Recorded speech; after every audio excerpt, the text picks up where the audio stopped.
બીજું ભગવાને કહ્યું કે કોઈ પણ માણસ કર્મ કરે તો એ કર્મની અંદર માણસને શ્રેષ્ઠતાનો આગ્રહ રાખવો જોઈએ કે મારું કામ શ્રેષ્ઠ હોય. પોતાની જાતને બહુ ઉપર લઈ જવી જોઈએ, પોતાની જાતને જરાય નીચી ન આકારવી જોઈએ. માણસનું કર્મ શ્રેષ્ઠ બને, મારાથી બનેલું કર્મ સારામાં સારું થાય, એક ભાવ એવો હોવો જોઈએ. બીજો ભાવ પોતાના કર્મની અંદર નિષ્ઠા હોવી જોઈએ.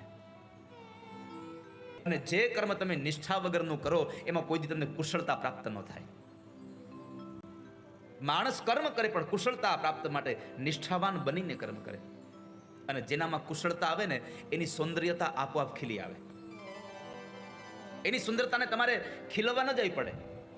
જેનામાં પાણીના કાદવમાં ઉગેલું એક પંકજ, એક કમળ, એ કમળ રાત્રિ થાય તો બીડાઈ જાય, પણ જેવો સૂર્યનો પ્રકાશ એના પર પડે એટલે પોતાની જાતે ખીલે.